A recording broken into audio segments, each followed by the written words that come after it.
Okay, new alcohol brush marker review. I've heard a lot about these Chameleon markers, so I'm really excited to try them out. I only have the smaller 22 color set to try out, which is about half the colors available, mostly because it was sort of expensive. And I learned from the Spectrum Noir review that even though I'm excited about a new brand of markers, I shouldn't buy the whole line until I know if I actually like them or not. So it comes with a guide to tell you how to use these markers. I didn't realize I needed instructions on coloring. It's a really nice full color booklet, so that's cool. Apparently there is a color toning chamber in each marker that you basically use to touch blend, which I'm not sure why you need one for every single marker when you could just touch blend with the colorless blender. I guess each marker having its own stops the colors from becoming contaminated. That's usually not a problem for alcohol markers though. I find that even if the tips of the markers end up becoming stained, the actual ink color stays true when you touch blend. But I guess that's just the shtick of these markers, and if it works really well, then I guess I can't really complain about it. Anyway, after unboxing these, the first thing I noticed is that they are long. Like, super long. Like, literally as long as my forearm. Like, from my wrist to my elbow, there is marker. This seems super unnecessary, and like it's gonna be very awkward to use. Also, I did notice a big warning in the instructional booklet that the flexible brush tip will break down slightly on purpose, since that's how it apparently wears in. But eventually it will become too frayed to use? That makes me nervous because other Japanese-style brush tips I've used don't do that. It remains one solid flexible foam piece with no fraying until it actually needs to be replaced, and then sometimes it breaks down a little too much. But so what they're calling a Japanese style tip, I'm not sure I agree with. I'll have to see how they perform, I guess. Alright, time for swatches. First, I just swatched the markers one at a time for the colors by themselves. And wow, I was right, these markers are very weird to use because the center of balance is so much further back than a normal length marker. It wasn't too bad, just a little disorienting. After the swatches were done, using just the ink, I wanted to try out the blending for each color and see how it looked compared to the mass tone. To create the toning effect, you have to take the marker end, either the brush or bullet nib, both apparently work, and put them in the blending chamber of the marker, making sure the nib comes in contact with the nib inside the blending chamber. Then you hold the marker for a few moments and the toning fluid flows into the nib, and you can go from clear to mass tone in a slow blend. The amount of time it takes to go back to the full mass tone depends on how long you leave it touching the toning tip.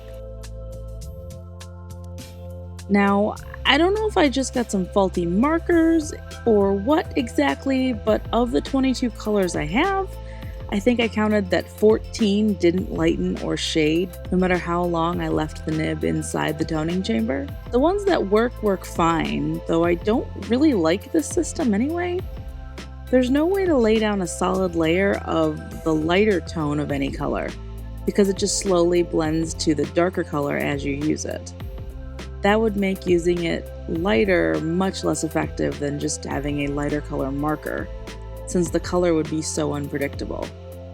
I guess if you precisely counted or timed how long you left it in the toning chamber, and then you counted how long you used it before the tone of the color you wanted started to come out, but that just seems like a lot of work and a really big unfortunate headache.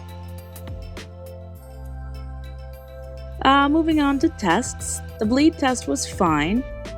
It went through one backing sheet, but not more than that, so one sheet behind the page you're using will do it for these markers. For blendability, I was surprised at how difficult these were to blend, considering that's sort of their claim to fame. In the yellow-orange-red gradient, the orange to red was okay, but I could not get the lighter color to blend with the orange to save my life. I later found that blending lighter colors by touch blending with the darker one works better than laying the colors down straight out of the marker. The complementary color gradient, in this case pink to green, wasn't great. Again, the pink into the green was okay, but the green into the pink was no good. And as for the push test, the yellow sort of pushed the dark purple out of the way, but it wasn't that great, honestly. And for colored pencil, I used the red marker and slightly darker red pencils for a fade. The wax-based Prismacolor blended with these markers better than the oil-based Faber-Castell this time, which is usually normal, though it hasn't been the case for the past 2 reviews. Reactions were underwhelming. The colorless blender did as well as the yellow marker in the push test. It sort of worked and sort of didn't. The acetone did next to nothing, alcohol lightened the green a touch, and water also did almost nothing. So at the very least, they're safe to watercolor over if that's something you're into. As for line weight variation, these tips do fine. However, the odd crayon-like shape the tip has makes a weird effect if you color with the broad side of the brush nib. It can draw this additional thin line a few millimeters away from where the thick colored area is. So yeah, be careful of that. Super easy way to draw where you don't mean to. And a weird design choice, not sure why they did that. Anyway, on to the fine liner test and the return of the upright drawing table, hooray! I decided to do Chihiro from Spirited Away. Don't ask me why. Later, I have one hell of a time coloring her shirt because I don't have that light cream beige color that the majority of her shirt's supposed to be. Nor do I have the coral pink of her shorts, so I definitely regretted choosing this character by the end of it, no matter how much I actually enjoy drawing her.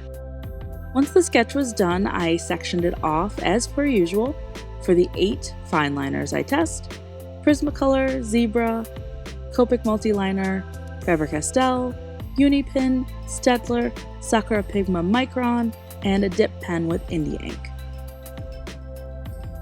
The Chameleon markers also come with their own detail pen, which is a double-ended fine liner, with smaller and thicker nibs. I figured that since it's included with these markers, it had better not smudge, so I don't think it's worth testing on the actual speed paint. And yep, the one that comes with the Chameleon markers is fine, it doesn't smudge with their ink formula, so that's good. I've definitely had companies before package things together that do not play nice, even though if it's packaged together, you would assume someone checked to make sure that it works together as intended, but yeah, it doesn't always. Glad to see that's not the case here. Alright, and after an hour of drawing time, let's see how these markers do in practice. I am a great body of water below.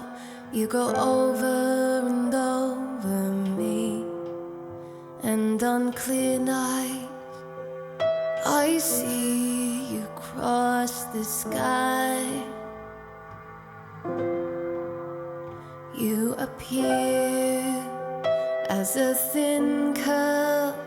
When you're full, you are a pearl, formed in secret under many folds of water.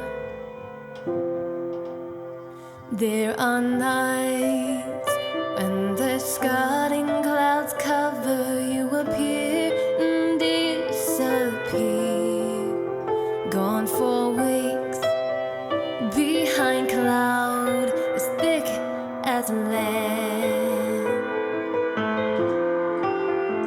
Hold my tight to yours, my leagues and fathoms, all my waters follow after you.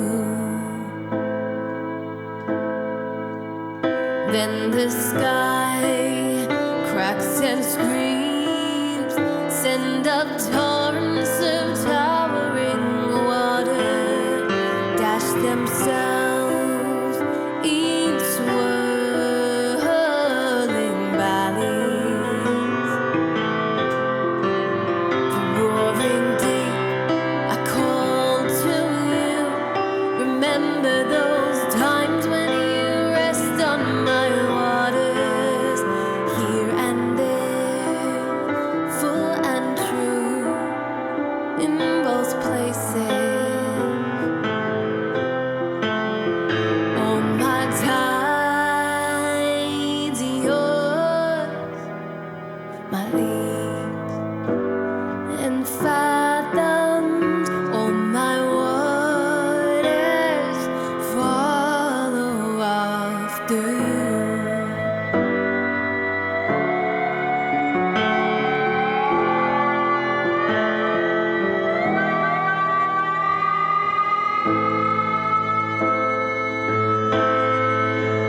All my tides, yours, my lakes and fathoms, all my waters follow after you.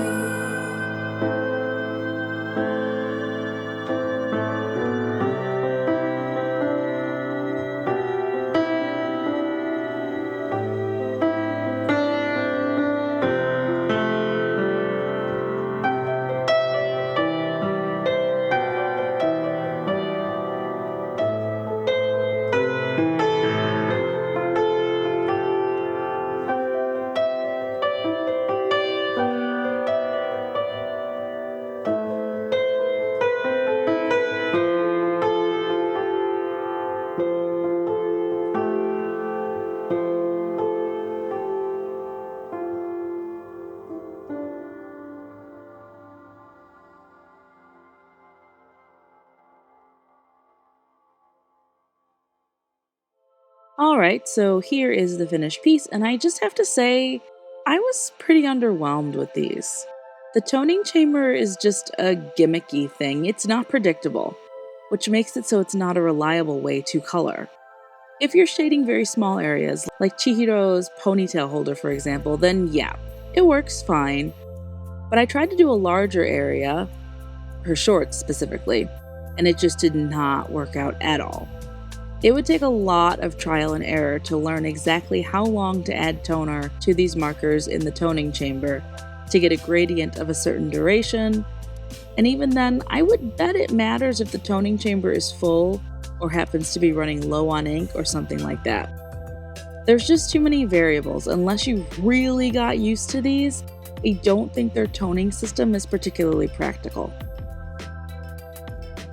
Also, these markers are refillable, but I didn't end up getting the tools to refill them. It seemed like it would be a bit complicated. There are kits that you buy that come with the ink and a syringe.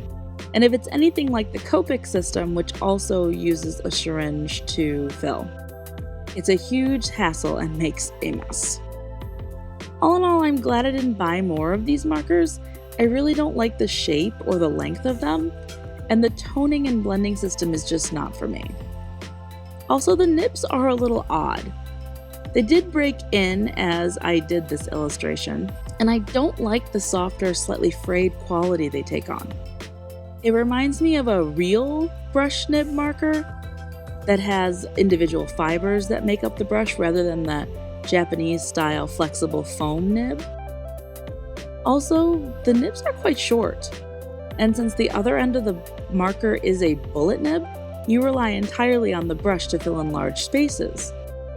And the brush isn't that big, so I don't know, I just feel like I kept going over areas and back and forth just to cover them, which likely helped with the process of wearing the brush nibs in as well. I'll have my rating cards at the end as normal so you can see how these markers stack up. Please like this video if you like alcohol brush marker reviews. Subscribe for more creative content. And until next time, I'll see y'all later. Bye!